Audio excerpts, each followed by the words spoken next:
Сәлем, қалайсыздар? Менің каналыма қош келдіңіздер. Сіздермен бірге Жұлдыз. Мен бүгін сіздермен бірге анпакинг жасайын деп отырмын. Бұл жақта не бар? Бірге көрейік, иә?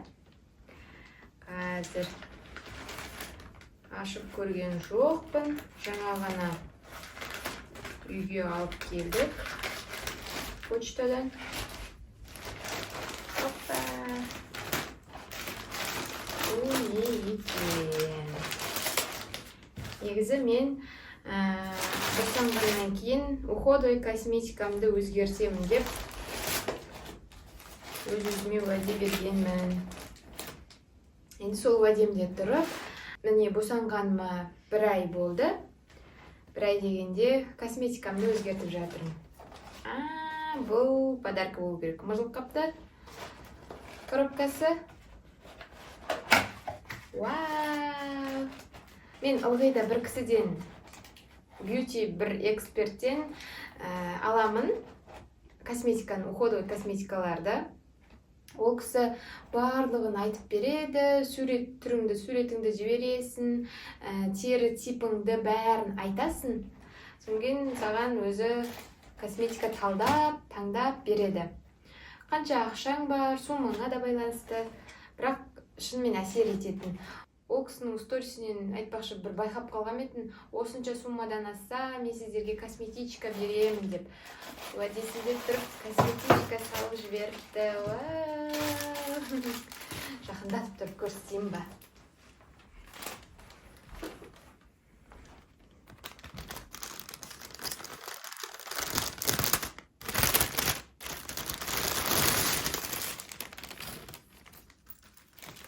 Жазға арналған өте нәзік Сульвасудың косметичкасы. Өте әдемі косметичка. Сүйкімді. Біз ауылға көп барамыз. Ауылға барған кезде осыған косметичкама боянатын заттарымды, украшениелерімді салып баратын боламын. Рахмет подарка үшін. Ал бастаймыз анпакингті.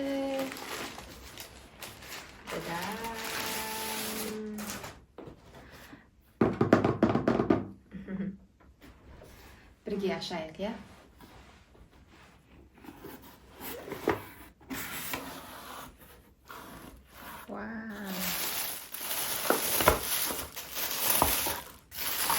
Толған уходовая косметика. Бұның ішінде не бар, қазір сіздерге айтып өтем. Тағы да сыйлыққа косметикалардың пробниктерін салып жіберген. Егерде осыны да қолданып, келесі жолы ұнап жатса, осыдан косметикалардан заказ берсе болады. Рахмет бұлар ішінде.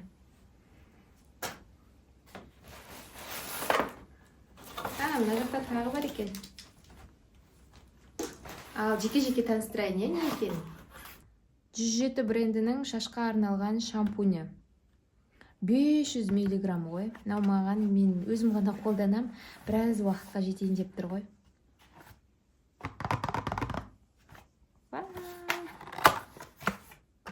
Менің шашым қатты түсіп бастады. Бала дүниеге келгеннен кейін. Өте дәу. Және тағы да осы 107 брендінің шашқа арналған бальзамы. Бұл 180 миллиграмм. Жаңа шампунмен бірге қолданамын. Осыдан кейін шашым түскені қоятын шығар. Жылтырлық берет шашқа. Ратаплан брендінің пенкасы.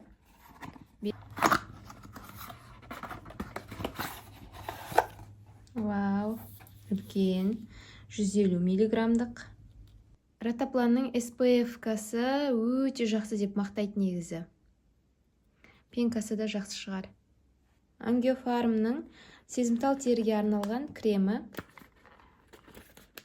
Менің терім сезімтал және құрғақ.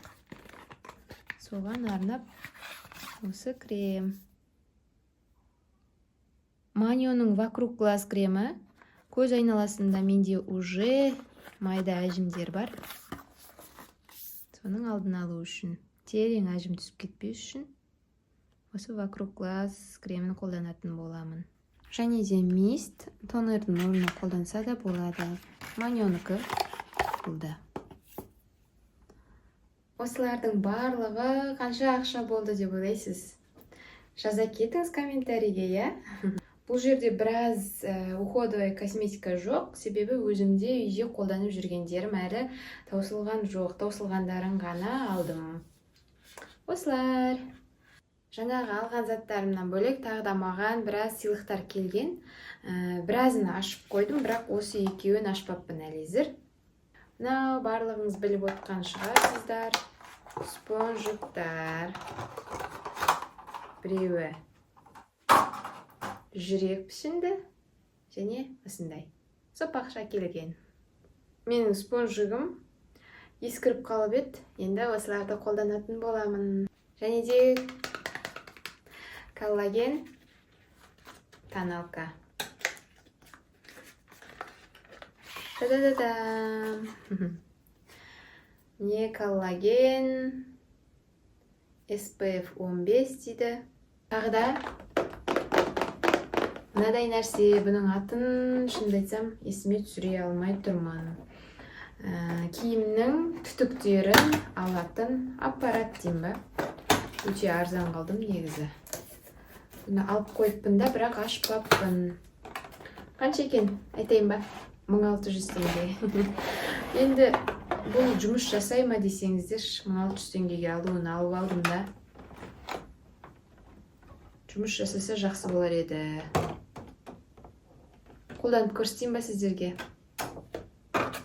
Давай көрейік. Топқа салып. Қазір бір түтілген бір киімді алып шығамын. Үлкен қызымның киімі, кофтасы осы түтіліп кеткен етін. Осыны қазір көрейік. Осай. Осы деген. Вау! Шынымен тазалайды екен. Не қараңыздар, көрініп тұр ма? Вау, жақсы болды ғой.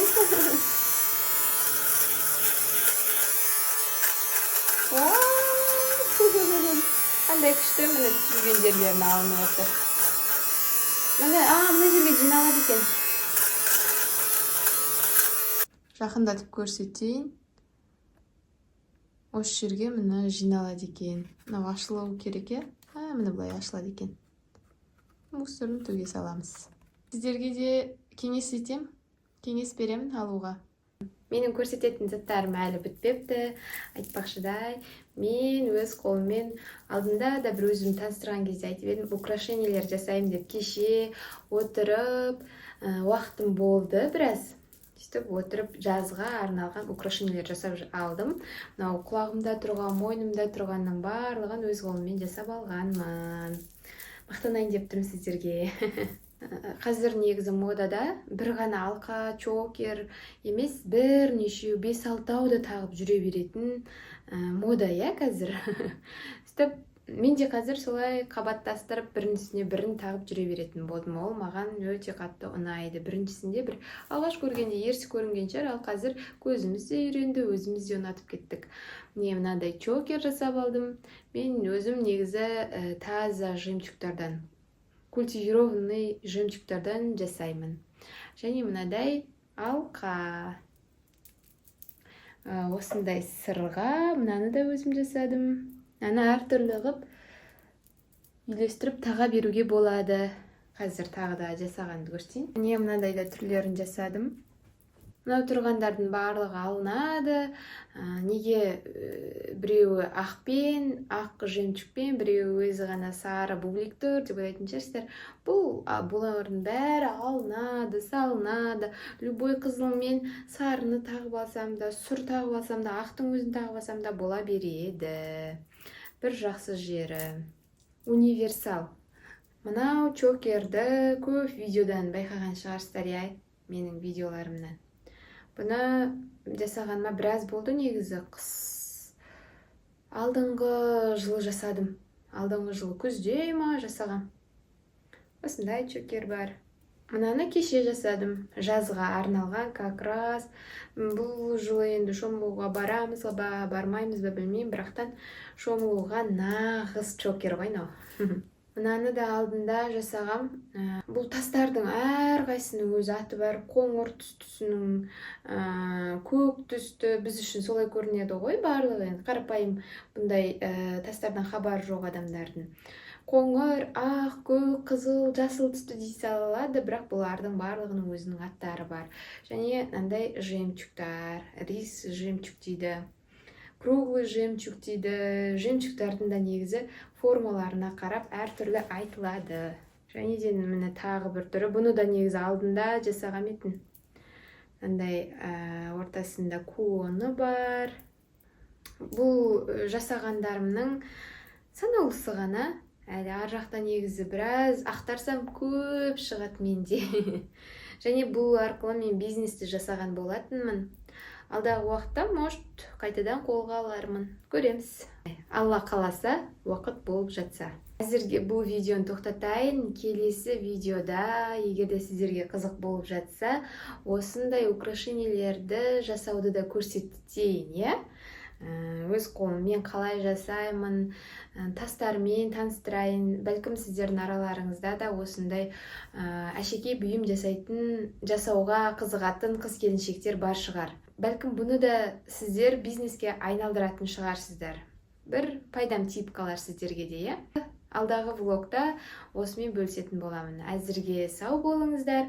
Менің каналыма тіркеліп, лайк басып, комментарий жазып жүруді ұмытпаңыздар. Қолдауларыңызға көп рахмет. Сау!